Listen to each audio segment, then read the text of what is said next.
Hello, everybody, and welcome to Mondays with Marlo. You know, I'm sure I don't know if you know, sugar is poison. Sugar is toxic.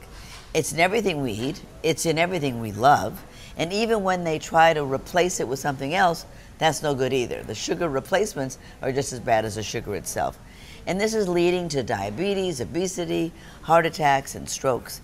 So there's been so many studies done on this recently, and there have been a lot of questions about, is that why our children are so obese? All those sugar pops and things that they've been eating? So here to help tell us, you know, what we can do about how we eat, how we can eat healthier, how we can slim down, is Cynthia Sass, who is a very expert health and nutrition person. Her latest book is Slim Down Now. That sounds like a real good demand. I like that. Slim down right this minute. To the point. Right. And it's currently on sale. So we'll get right into our questions because we've got a lot of people who want to know what you think about this stuff. So the first question is from David. Why is sugar so bad? What does it do to our bodies?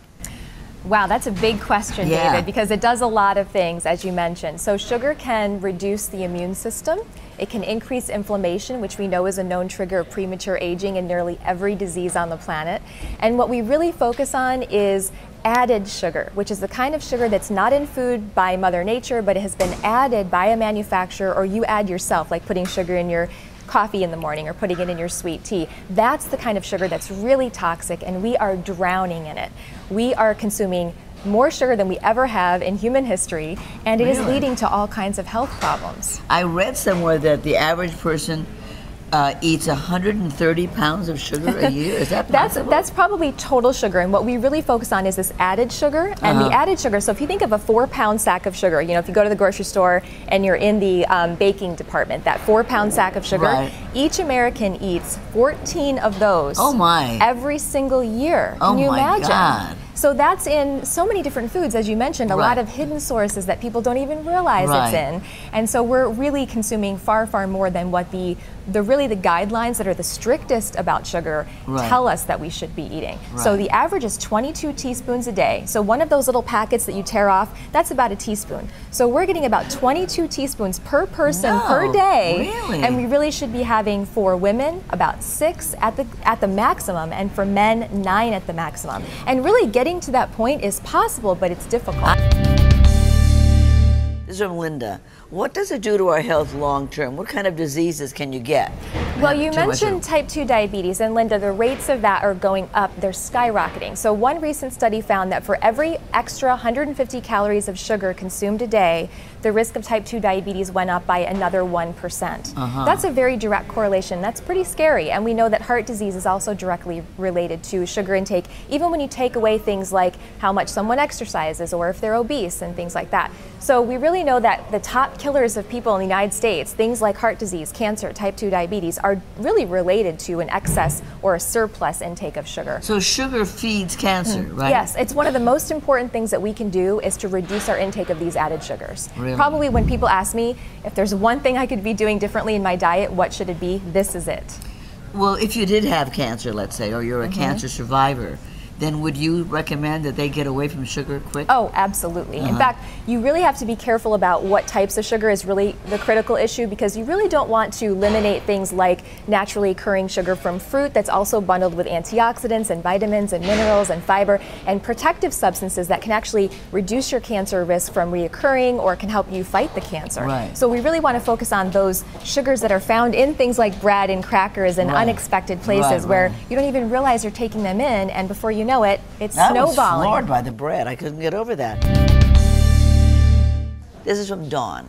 What about high fructose corn syrup? Are there any foods that might surprise us that contain a lot of this corn syrup? I think so, Dawn. I think you know many people, when I go to the grocery store with clients and we walk through the aisles and we pick up products and look at the ingredient list. Interesting. Yeah, many are surprised to see that condiments like ketchup, things like marinades, salad dressing can be very high in high fructose corn syrup, as well as things that you might not expect like soup, tomato sauce, salsa even can have high fructose corn syrup added to it. So yeah, a lot of things that you don't naturally assume are sweet. Why do people put sugar in those things. It makes it taste better. So, you know, and our palate gets used to that. And so one of the things that I often recommend is to try something, let's say it's a tomato sauce, try it without the sugar added and see how your palate responds to it. What most people find is that your palate can adjust. You can adjust to a less sweet diet than we currently have now. Right. It's interesting. This is from Sue. What's the deal with diet sodas and unsweetened drinks? Are these an okay solution? Well, you mentioned earlier that sometimes the substitute is worse than the original, and I think with diet things, I'm not a fan of anything artificial. I don't think we should be putting anything artificial into our bodies. To me, that's kind of like polluting the body, because you're putting something in that serves no purpose, it doesn't help your body in any way, it's sort of just mucking it up, so to speak, right? So artificial sweeteners have actually been shown to perhaps disrupt appetite regulation, so it's hard for you to tell when you're hungry and when you're full. They may spur a sweet tooth, so increasing your desire for more sweets. And there are some statistics to show that people who drink diet soda actually weigh more than people who drink regular soda. Why? So I'm not a fan of either one. Probably because this appetite dysregulation. So if you have a desire to eat more sweets and you end up thinking, well, I saved my calories because I had a diet soda instead of a regular, I can afford that cookie, you know? So it's kind of poisonous stuff. What is it? Aspartame? What is it? There's so many different ones now. There are many different. The fake sugars. Fake sugars. I'm not a fan of anything fake, whether it's colors, flavors, or sweeteners. Somebody was telling me that like a Big Mac has a lot of sugar in it. Is that true? There are sugar in things, again, like the condiments, something like a Thousand Island dressing, or even in bread, as you mentioned, the bun. So, you know, sometimes pickles can have sugar in them if they're sweetened a bit. So, you know, there's so many sources that people just don't even think about. You think about, you know, your soda, and you think about your candy, things like cake, cupcakes. All these, I don't eat that, so I'm perfect. Yes, all these kind of common foods that are really savory can have a lot of sugar in them. Carol wants to know, what about sugar in fruit or honey? Are they more natural? Is that okay? Sugar and fruit, so when we look at the strictest guidelines on sugar, they come from the American Heart Association because of the relationship between sugar and heart disease. And they do not restrict sugar from whole fruits. So where you want to be careful with fruit is when you concentrate it. If you have something like a smoothie that has several servings of fruit, sometimes people will drink a smoothie that has, you know, 5 cups of fruit. You would never sit down and eat 5 cups of fruit at once, but you would drink it down. So you're getting a lot of sugar at one time. Also with dried fruit, you have to be very careful with the portion size, because if you took the size of a tennis ball of grapes and you shrunk it down, took all the water out, you'd get a golf ball of raisins. But if you eat a tennis ball of raisins, you're essentially eating 4 cups of grapes, right? So you have to just be careful about concentrated forms of sugar. And then things like honey are a little tricky because they have anti-inflammatory substances, antibacterial. There's some beneficial properties, but it's still a very concentrated source of sugar. So you have to be using that minimally if you use something like honey. This is from Vanessa. If sugar is in everything, what am I supposed to do? I know. That's a very good question. What am I supposed to eat? I know. And the thing is that you can eat lots of whole, fresh foods. Of course, vegetables are something that we all should be eating more of. If you took all the servings of vegetables that people should have eaten over a lifetime that they didn't eat, it would fill up an entire football field. So we should all be eating more vegetables. And even though there is some naturally occurring sugar in some vegetables, let's say carrots, for example, again, they're bundled with all kinds of good things, and the concentration of that sugar is very minimal compared to the volume that you're eating. So lots of vegetables, lean proteins, poultry, seafood, beans, lentils, things like that. Fruits. And fruits in moderation. So most of us women should have about 2 servings of fruit a day, whole fruit, and 1 serving being the size of a tennis ball, whether it's a loose fruit like grapes or berries, or a piece of fruit like a peach or a pear or an apple. And when you say women should, because why? There's calcium there too? Well, no, we have a lower requirement for total calories and carbohydrates compared to men. So men can actually eat more whole fruit than women can. So we need about 2 servings a day. Maybe some men might need 3 or 4 servings a day.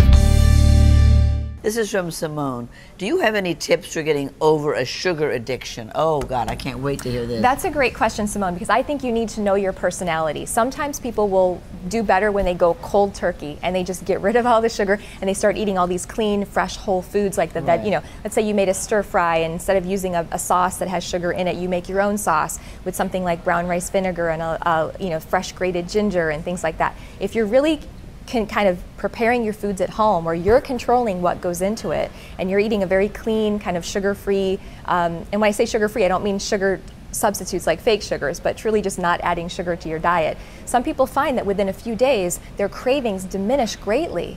Now other people need to wean themselves gradually because they'll get intense cravings and they may rebound binge eat.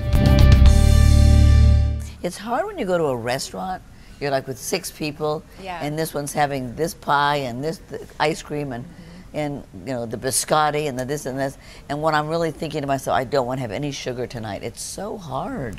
It is. At that moment, what should I order? I think, I mean, many restaurants will have a fresh fruit cup, and you know, but I think that you have to know your personality, because some people feel fine with just having one bite of something. Other people will say, well, I have that one bite, when I get home, I'm raiding the pantry and going through everything because that one bite made me want more.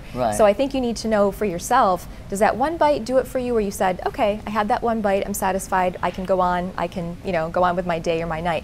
For other people, that's a you know, slippery slope. This is from Ava. Whenever I make changes in my diet, I have a hard time maintaining energy. How can we make smart nutrition decisions and still have enough energy to get through the day? You know, I think one of the things, as I think this too, like when I'm feeling down and I've just had a lot, feeling loss of energy, it's 3 o'clock or 4 o'clock and I've been going since 7 a.m. I think, oh, if I just had a candy bar or some piece of sugar now, you know, or a diet Pepsi or whatever the heck it is, that's gonna like get me back up. So what, at that moment, what do you think would be a nutritious, smart way to pick myself up? And I think that's what Ava is saying. Well, Ava, I hear this from a lot of people. When they try to make changes to their diet, they end up cutting out too much, and because of that, they can also have a lack of energy. Or the things that they're used to having, maybe it's a diet soda, or maybe it's a coffee or something like that, like a sweetened coffee, they're replacing that either with just plain water, so they're maybe cutting their calories out too much or something like that, and then they're not actually getting true energy for their body. So maybe at that time, something like hummus with vegetables, or again, fruit with nuts, or maybe an organic yogurt with fruit and nuts added to it. Something that actually gives you true nutrition, true fuel for your cells, true vitamins, minerals, antioxidants, all the things that your body really needs to have an actual true sense of energy. That's what you really need, not cutting everything out and being too strict with yourself. And also, I think, as you mentioned, kind of psychologically, sometimes we crave something because it's a habit. And if you can just get through even 1 week and just say to yourself, okay, I'm just going to focus on this 1 week. If I can get through this 1 week, then you reassess at the end of the week, and maybe just those step-by-step changes help you to get there. It's also depressing to cut out everything. To cut out everything, I find backfires for most people. It brings you down. You feel so deprived. Yes, and that can often lead to rebound binge eating, or just kind of throwing in the towel and saying, forget it, I can't do this. So you have to find what's realistic for you, what's sustainable. Sustainability is probably the most important piece of this puzzle, because if you do something short term and you can't keep doing it, it's not going to really benefit you either health-wise or for your waistline. We're all trying to do it better. Right. We know that what we eat gives us diseases. We want to do it better. Is there any other tip you can give us or thought that we can take with us? I think the #1 thing I would want someone to know is to listen to your body, because your body really does guide you. If you think about body temperature, for example, if you're too cold, you shiver, your teeth chatter, you get goosebumps. When you're too hot, you sweat, you get flushed, you get thirsty. Neither of those feels well, because your body's trying to tell you, that's not good. If I stay in this temperature, either too cold or too hot for too long, I'm going to become ill. Your body tells you the same thing with food. When you're under eating, when you're overeating, if you have fatigue, you have low energy, you have bloating, you have trouble concentrating, you don't feel well, that's a sign that something is off. You're not in the right balance. You're not getting the right nutrition. So listen to your body and allow it to tell you where to go. Thank you very much. Let's say the name of your book again. Slim Down Now. Slim Down Now. Thank you so much, Cynthia. Thank you. Come back. I will. Thank you. Thanks, everybody.